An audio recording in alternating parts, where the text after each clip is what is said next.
Hello students, in last video we seen how email spoofing works, how attackers intercept a network and how he will get a information of user and he will make their email IDs fake and send messages to recipients. In this video we are going to see spamming. People who create electronic spam are called spammers. Spam is the abuse of electronic messaging systems to send unsolicited bulk messages indiscriminately. It means cyber criminals will do spamming for bad purpose. They will send emails in bulk to recipients randomly without their permission. The most widely used or a recognized form of spam is email spam. Some other examples are instant messaging spam, web search engine spam, mobile phones messaging spam, etc. Spamming is very difficult to control because advertisers have no operating costs if they are sending a bulk messages or mails to recipients. So the spamming is very difficult to control. Next we will see spamming in context of search engine spamming. What is search engine spamming? It means alteration or creation of document with the intent to deceive an electronic catalog or a filing system. It means cyber criminals will alter or create a web document to cheat an electronic catalog or a filing system which are related to web search engines. Here some web authors use subversive techniques. It means some disruptive techniques to ensure that their sites appears more frequently or higher number in search results. But it will contain little or no relevant content which is strongly discouraged by search engines, and they have to pay penalty or fines for such subversive techniques or disruptive techniques for search engines. The remedy for this is who will continually attempt to subvert or spam search engines like this may permanently excluded or removed from a search index. The next cyber crime is cyber defamation.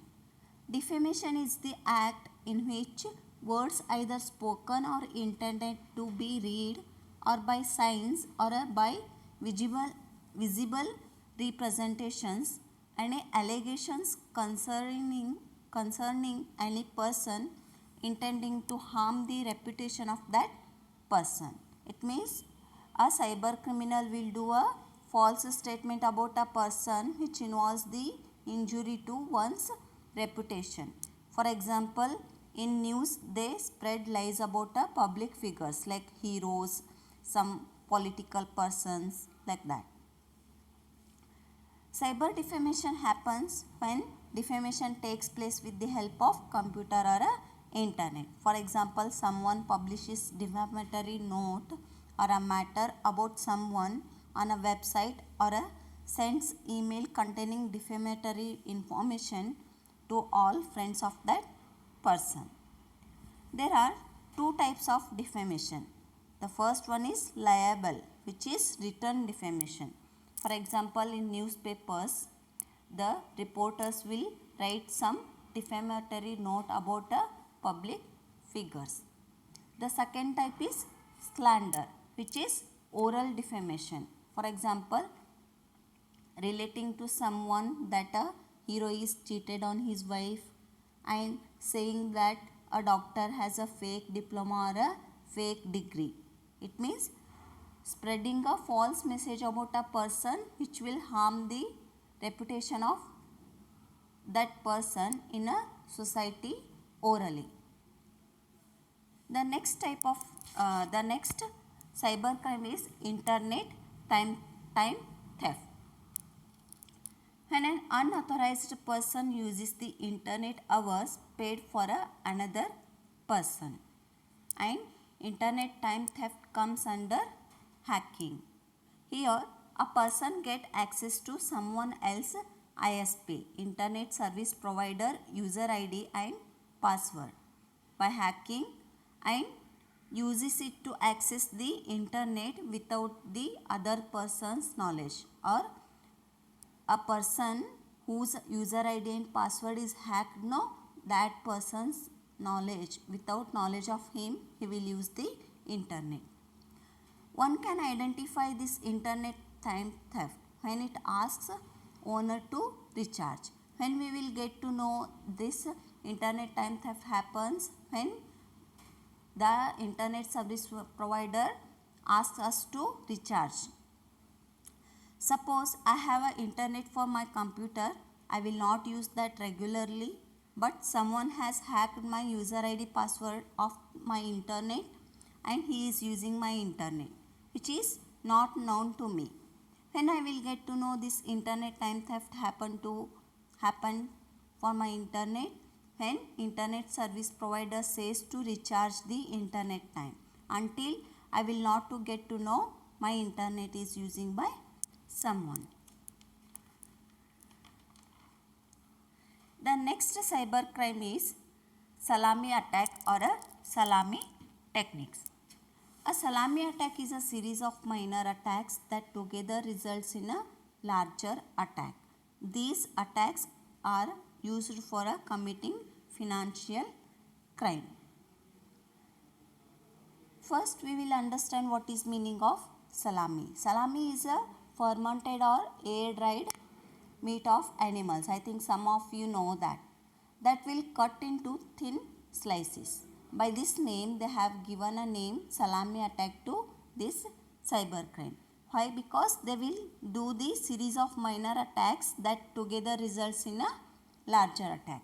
Here, the alterations are made so significant that in single case it would go completely unnoticed. For example, a bank employee inserts a program into bank server that deducts a small amount of money, for example rupees 2 from account of every customer every month. Account holder will not notice this probably about this unauthorized debit, but the bank employee will make a large amount of money every month from customers of a bank. The next is data diddling. Data diddling involves changing a data input in a computer. In other words, information is changed from the way it should be entered by person typing in the data. It means unauthorized changing of data before or during their input to a computer system. Who will change the data? Usually a virus or a programmer of that database, or an application may be pre-programmed to change the data. For example, a person made a loan in a company and a person enter a accounting information may change to show their account. A friend or a family member is paid full amount. By changing this information like this, they are able to steal from the company, or they are not necessary to pay that loan full amount, because in accounting information it is showing it is fully paid, which is false one. Like this, the cyber criminals will change the data by using the data diddling. Thank you.